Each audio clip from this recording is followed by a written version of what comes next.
परमेश्वरका पुत्र येशू ख्रिस्टको सुसमाचारको आरम्भ।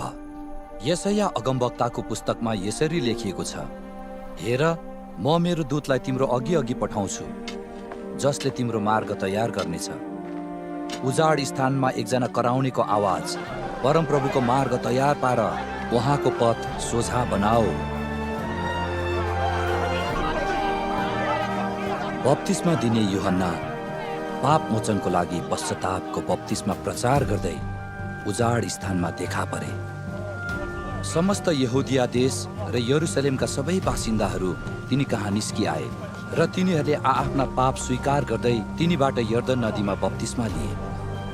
यूहन्नाले ऊँटको रौँबाट बुनेको लुगा लाउँथे र कम्मरमा छालाको पटुका बाँध्थे र सलह र वनमह खान्थे। तिनले यसो भन्दै प्रचार गरे, जो म पछि आउनुहुन्छ उहाँ म भन्दा शक्तिशाली हुनुहुन्छ, अनि निहुरेर उहाँका जुत्ताका फिता फुकाउने लायकको म छैन। मैले तिमीहरूलाई पानीले बप्तिस्मा दिएको छु, तर उहाँले तिमीहरूलाई पवित्र आत्माले बप्तिस्मा दिनुहुनेछ।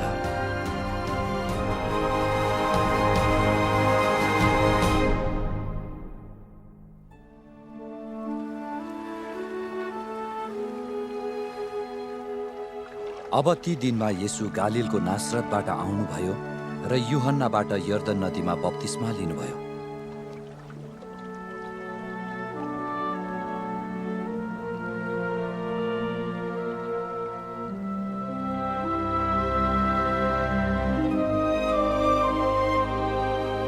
पानीबाट उक्ली आउने बित्तिकै उहाँले स्वर्ग उग्रिएको र पवित्र आत्मालाई ढुकुरको रूपमा आफूमाथि ओर्लदै गर्नुभएको देख्नुभयो। अनि स्वर्गबाट यस्तो एउटा आवाज आयो, तिमी मेरा प्रिय पुत्र हौ, तिमीसँग म अति प्रसन्न छु।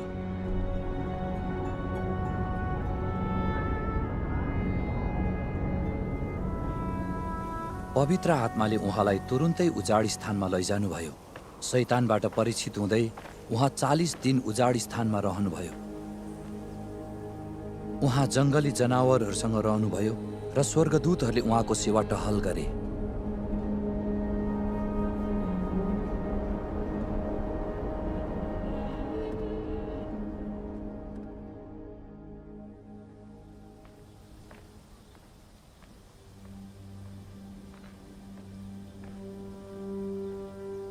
अब यूहन्ना पक्राउ परेपछि परमेश्वरको सुसमाचार प्रचार गर्दै येशू गालिलमा आउनुभयो। उहाँले भन्नुभयो, समय पुरा भएको छ र परमेश्वरको राज्य नजिक आइपुगेको छ। पश्चाताप गर र सुसमाचारमा विश्वास गर। गालिल समुद्रको किनारे किनार जाँदै हुनुहुँदा उहाँले सिमोन र तिनका भाइ अन्द्रियासलाई समुद्रमा जाल हानिरहेका देख्नुभयो, किनकि तिनीहरू जालहारी थिए। येशूले तिनीहरूलाई भन्नुभयो, मेरो पछि लाग र म तिमीहरूलाई मानिसहरूका जालहारी बनाउनेछु। तिनीहरूले तुरुन्तै आफ्ना जालहरू छोडे र उहाँको पछि लागे। अनि अलि पर गएपछि उहाँले जब्दियाका 2 छोरा याकुब र यूहन्नालाई ढुङ्गामा बसी जाल तुनिरहेका देख्नुभयो। उहाँले तुरुन्तै तिनीहरूलाई बोलाउनुभयो र तिनीहरू आफ्ना पिता जब्दियालाई ज्यामीहरूका साथ ढुङ्गामा छोडेर उहाँको पछि लागे।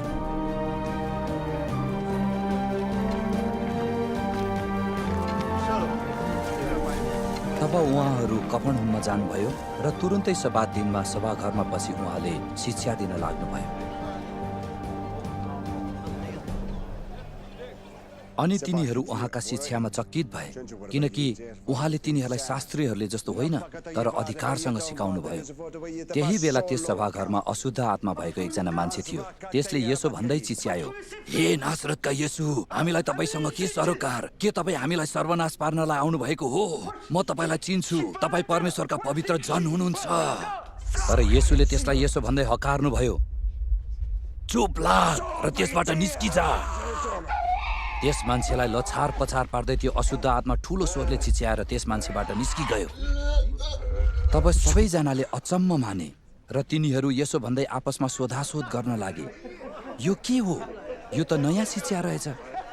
यिनले त अधिकारसँग अशुद्ध आत्माहरूलाई पनि आज्ञा गर्छन् र तिनीहरूले यिनका आज्ञा मान्दा रहेछन्। अनि चाँडै नै येशूको कीर्ति गालिलको इलाका वरिपरि चारैतिर फैलियो। अब उहाँ तुरुन्तै सभाघरबाट निस्केर याकुब र योहन्नाका साथमा सिमोन र अन्द्रियासको घरमा पस्नुभयो।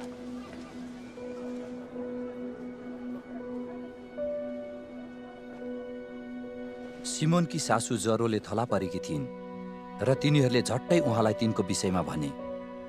उहाँले नजिक आएर तिनको हात समाती तिनलाई उठाउनुभयो र ज्वरोले तिनलाई छोडिहाल्यो।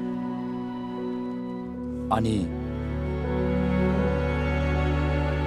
तिनले उहाँहरूको सेवा गरिन्।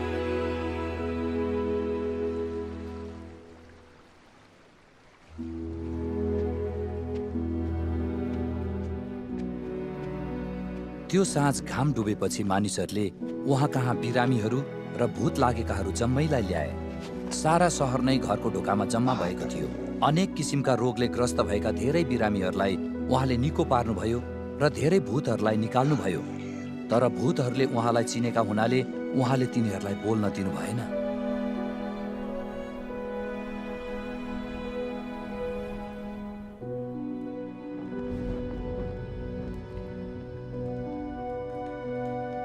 बिहान उज्यालो हुनभन्दा धेरै अघि उठेर उहाँ बाहिर एकान्त ठाउँमा जानुभयो र त्यहाँ प्रार्थना गर्नुभयो।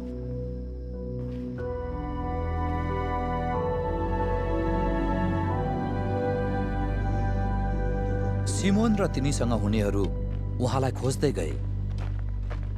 उहाँलाई भेटाएपछि तिनीहरूले भने, सबैले तपाईलाई खोजिरहेका छन्।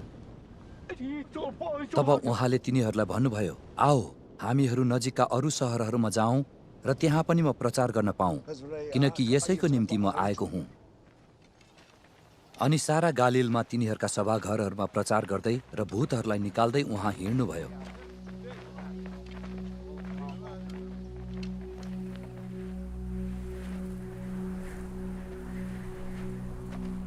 अनि एकजना कुष्ठरोगी उहाँ कहाँ आएर घुँडा टेक्दै यसो भनेर बिन्ती गर्यो, तपाईले इच्छा गर्नुभयो भने मलाई निको पार्न सक्नुहुन्छ। तब दयाले भरिएर उहाँले आफ्नो हात पसारी त्यसलाई छुनुभयो र त्यसलाई भन्नुभयो, म इच्छा गर्दछु, तिमी निको भइजाऊ। त्यति नै बेला त्यसको कुष्ठरोग त्यसबाट हट्यो र त्यो निको भइहाल्यो। अनि उहाँले त्यसलाई कडा आज्ञा दिएर यसो भनी तुरुन्तै पठाउनुभयो, हेर, तिमीले यो कसैलाई नभन्नु, तर गएर तिमी आफैलाई पुजारी कहाँ देखाऊ र तिमी निको भएकोमा मानिसहरूलाई प्रमाणको लागि मूसाको आज्ञा बमोजिम बलि चढाऊ।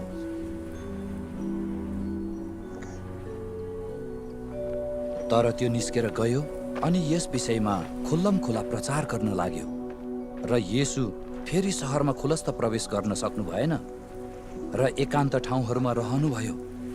तर मानिसहरू चारैतिरबाट उहाँ कहाँ आए।